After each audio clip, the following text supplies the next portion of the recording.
My name is Samuel Clanchester, and I'm currently at UNC Charlotte for mechanical engineering. I was the class after the legacy class, so been here for pretty much since the beginning, close enough, right?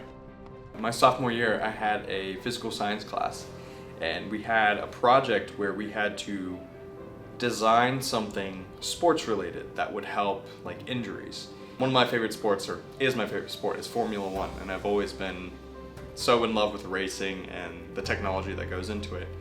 And I wanted to research neck safety devices. And so I researched into how to build and design a better one, and I ended up innovating with my team a brand new neck device that would help save the lives of Formula One drivers. And it really developed into this whole kind of almost an obsession, because I was like, oh my goodness, the school's allowing me to do something that, you know, it's almost like I get to do it in my free time, because every class I get to work and tinker, work with 3D modeling and 3D printing, and it was really amazing. And I ended up writing all of my college essays on it, and I ended up getting to the William Staceley College of Engineering at University of Charlotte. So I have everything to thanks for that, and I also got in because of that to 49ers Racing, which is a Formula SAE team, student-led Formula style racing team where you build and conceive, design a Formula style race car from scratch.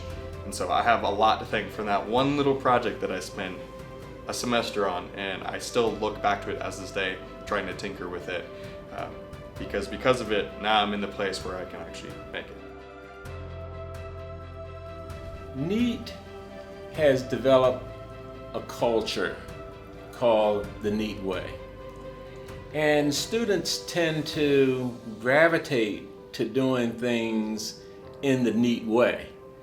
When I was in school, we just sort of went through school. That was, looking back on things, you could say that there was a culture, but there's definitely a culture here. And I think it's important because students not only self-promote and regulate themselves, but the entire NEAAT way is a way of embracing all the students and giving them opportunities that they may not have in regular school to be involved in their area of specialty that they may be interested in.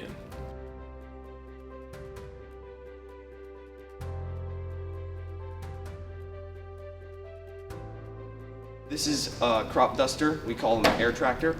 These are used for just spraying chemicals over crops like pesticides or fertilizer. We just put new wings on this plane. The wings are held up by a cross section, like a girder in the middle.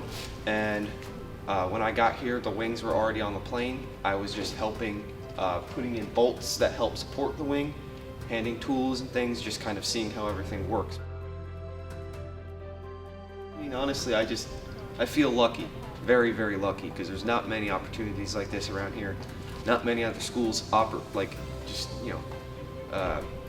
opportunities like this. You just can't find that kind of thing around here, and I feel lucky that everything fell into place for me to have this. I'm very, very thankful for it.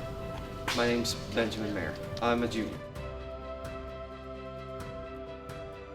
I was the mayor of Elizabeth City and had been the superintendent of schools here. And during that time, we did a strategic plan for the city that involved thousands of people literally from across the city. We were looking at what we need to do to become more attractive to business.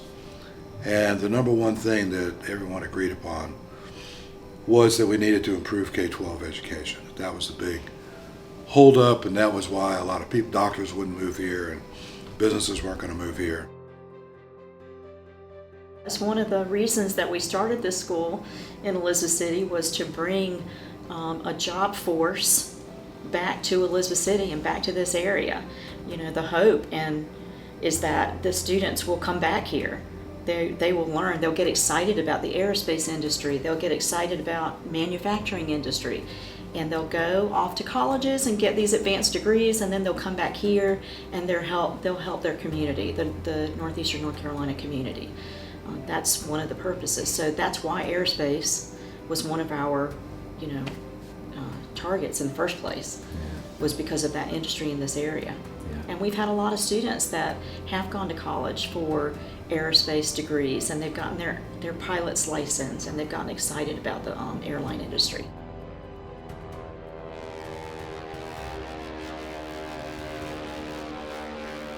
North Carolina is special in its attachment to aviation. There's not a pilot in the world who would not want to come to the place where aviation started.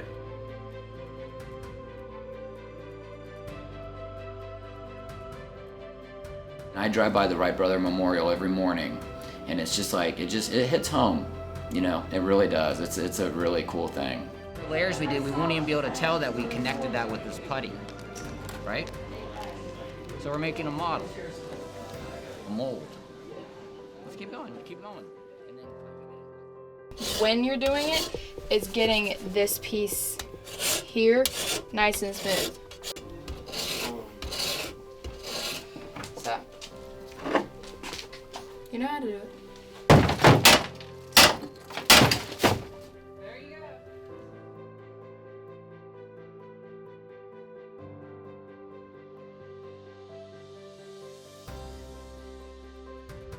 But we try to get them well versed in everything. So Gabby's not just back here right now.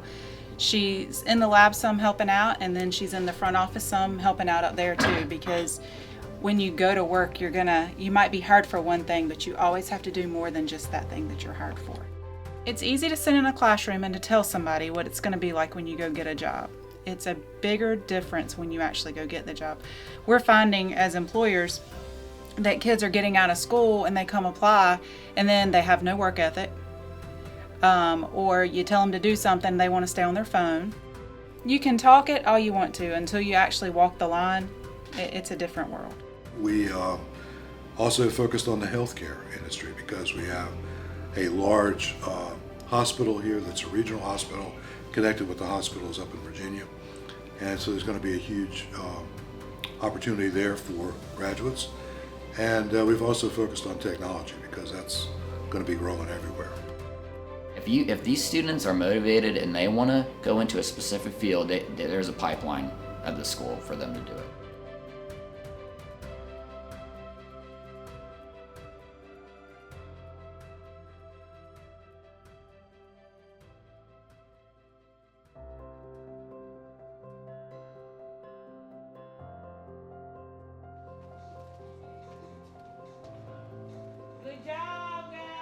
Knowing your whole child is important.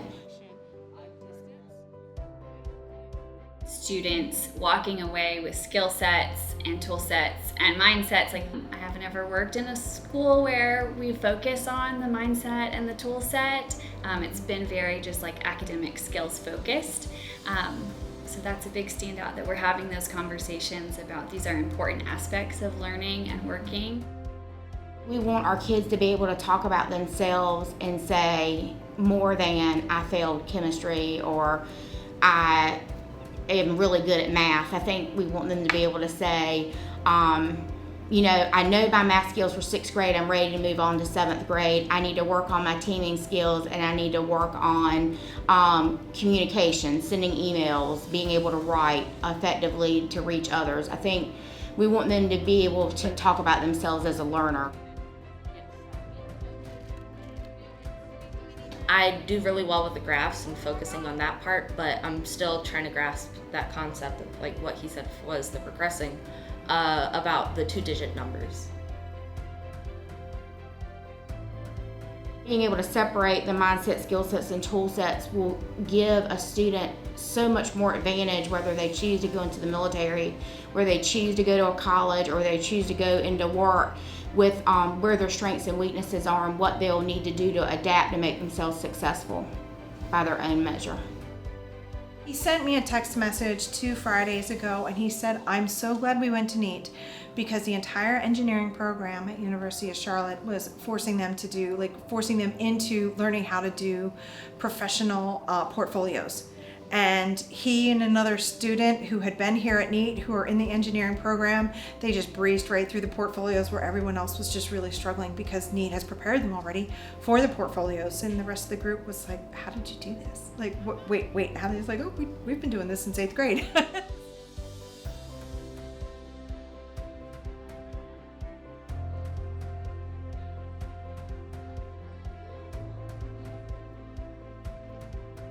Project-based learning is a great way to get the students engaged, to get them excited about what they're learning, to teach them how to work in teams, to really focus on problems around the community, around the school, in a broader global sense. What are some of the problems that people are facing out there, and coming up with solutions to solve those problems? That's what project-based learning will do for them. It provides them with a lens into the world outside of this school building. So we are trying to teach the students much more than just how to solve an equation here. We're trying to teach them, how do you apply that to the real world? How do you use that to solve problems out in the world? So they get a clear picture of their child's mindset. Do they have a growth mindset? Are they adaptive? Are they inclusive?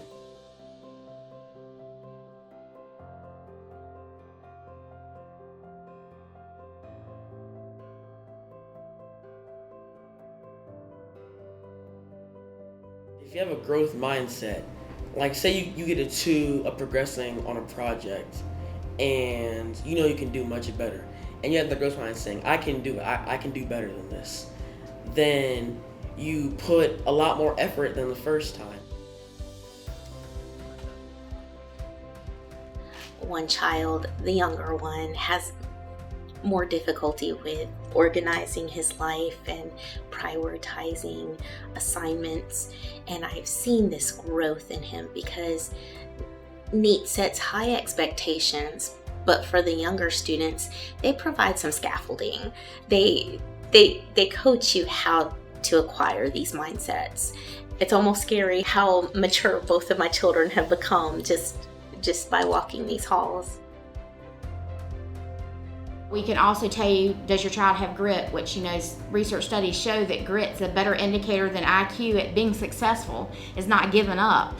So we don't really teach that or measure that with a 93.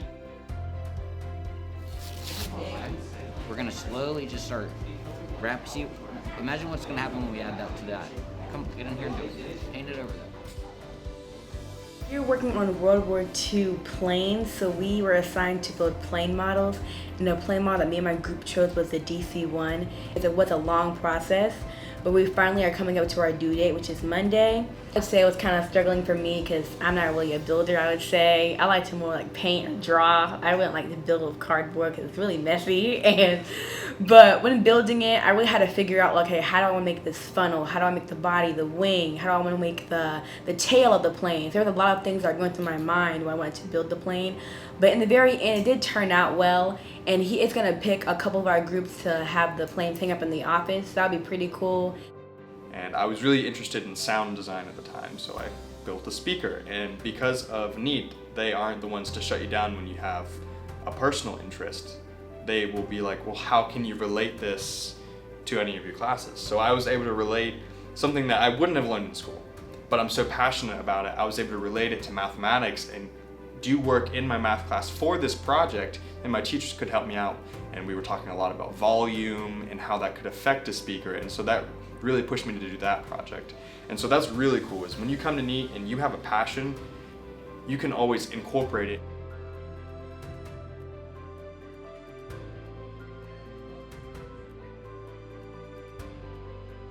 In 7th grade, we started our Future Cities PBL. It's a whole grade level PBL, and we work on it in all of our classes. We're working on our scale drawing for our Future City project coming up.